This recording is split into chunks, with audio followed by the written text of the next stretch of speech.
احنا بقى دلوقتي بنعرف في الاسلام اكتر من النبي محمد.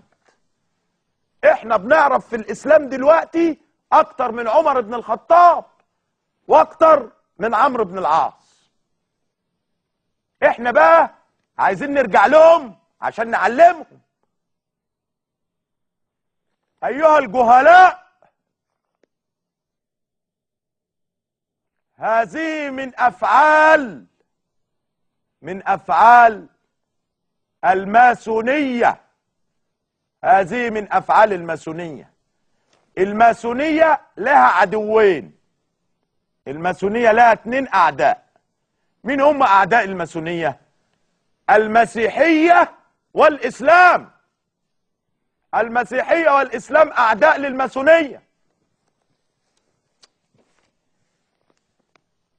يعني متى نعلم يا اخوانا؟ انا ليا رأي. اللي فات في المرحلة الاولى